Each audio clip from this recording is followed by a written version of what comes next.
voulais vous présenter rapidement un outil qui existe dans Brightspace, mais qu'on utilise très peu. Puis je pense que ça pourrait peut-être répondre aux besoins de certaines personnes au niveau de la communication avec les élèves. Cet outil s'intitule Fil d'activité. Donc, on peut l'ajouter comme un widget à la page d'accueil, comme si on ajoutait, par exemple, les nouvelles ou quoi que ce soit. Le fil d'activité agit un petit peu comme un réseau social dans lequel tu peux présenter des publications, puis je vais vous montrer un petit peu qu'est-ce que ça peut avoir l'air. Puis ça permet aussi de l'interaction avec les élèves, puisque les élèves peuvent poster des commentaires sur ce que vous présentez dans le fil d'activité. Donc, j'ai placé quelques éléments dans le fil d'activité ici pour vous montrer.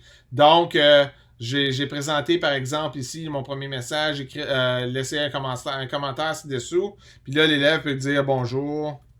Mais là, c'est moi qui l'ai mis, là. Puis là, je fais publier. Puis là, ça paraît comme moi. Mais si je vois comme un élève, l'élève peut écrire un commentaire. Donc, si tu fais un rappel, par exemple, d'une tâche, là, l'élève se dit « Ah, j'avais oublié, monsieur, est-ce que je peux t'appeler pour en discuter, par exemple? » Là, ça pourrait paraître comme ça. Dans le deuxième, ici, dans le message que je présente ici, j'ai inclus un document Google. Donc, je vais vous montrer comment on peut faire ça. Donc, ça vient directement de mon Drive. Dans le troisième, ici, j'ai été chercher quelque chose qui est au pigeonnier. Puis, pour mentionner, n'oubliez pas que vous devez compléter l'activité 6 juin d'ici vendredi. Et donc, c'est un lien direct avec ce que vous avez présenté dans votre pigeonnier. Et dans le dernier, je vous ai montré, on peut mettre une image. Donc, c'est un petit peu comme un réseau social. Donc, je vais juste vous montrer comment créer des publications rapidement, puis comment gérer le tout. Donc, en cliquant facilement sur le créer la publication, donc, vous pouvez faire simplement un message. OK? Donc, je vais faire un petit quelque chose de drôle pour vous montrer qu'est-ce qu'on peut faire aussi. Donc, je peux mettre ici des emojis. Puis là, je peux aller, j'avais déjà préparé ça, choisir une vidéo du web. Je pense que j'ai déjà l'adresse ici. Donc, je fais enregistrer. Puis là, je vais faire publier. Donc, la vidéo que j'ai été chercher sur YouTube paraît maintenant à l'écran. Puis vous pouvez voir ici la vidéo qui est présentée. Là, les élèves, par exemple, peuvent faire un commentaire sur la vidéo que vous avez présentée dans votre fil d'activité. En tout cas, donc je vais tout simplement l'arrêter ici.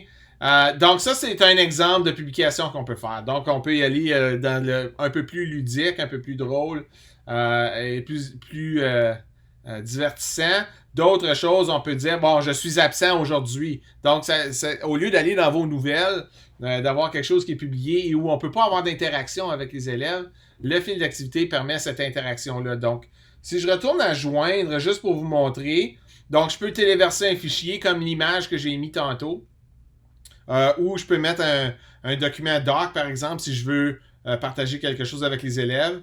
Je peux joindre un lien à une activité existante dans le cours. Donc, si je clique là-dessus, ça peut être un forum de discussion, ça peut être un pigeonnier, ça peut être quoi que ce soit qui est déjà inclus dans le cours. Ici, c'est un lien web. Donc, si je veux mettre une adresse web où je veux que les élèves visitent, par exemple, pour une nouvelle, quelque chose qui est dans Google Drive ou dans OneDrive. Donc, ça aussi, on peut inclure ça dans cet endroit-ci. Et une vidéo à partir du web où ça vous prend l'adresse de la vidéo. Donc, si vous faites un Screencastify, tu peux peut-être mettre l'adresse de la vidéo puis ça va apparaître là aussi. L'autre élément, c'est travail. Donc, tu peux mettre un travail avec des instructions, une date d'échéance et tout ça, puis le type de soumission, ou on peut aller sélectionner un travail existant dans notre casier de dépôt, dans le pigeonnier.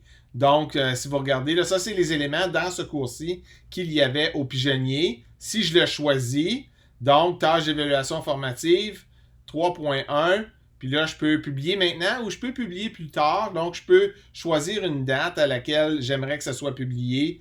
Donc, si je veux que ça soit publié demain matin, quand les élèves vont arriver dans le cours, je peux le faire comme ça. Je mets publier et vous voyez tâche d'évaluation formative 3.1. Puis là, comme c'est là, il y a juste un élève dans ce cours-ci.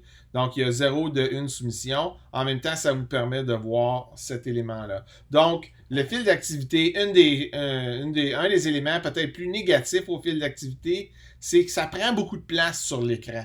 Donc, si vous voyez ici, là, quand la façon c'est placé, toutes les publications se chevauchent une par-dessus l'autre. Puis, en bout de ligne, là, c'est rendu que ce que vous avez en bas de votre page, donc vous avez les nouvelles, puis là, le contenu du cours se place ici. Donc, une façon dont on pourrait le faire, c'est de le mettre dans une colonne où il y a juste le fil d'activité et ça pourrait prendre le côté de ce côté-là de la page, puis dans une autre section, comme cette section-ci, on pourrait avoir nos autres éléments comme les nouvelles, le cours, la mise à jour, des choses comme ça. Et voyons, la description du cours ici où on peut aller accéder aux modules dans les cours modulaires.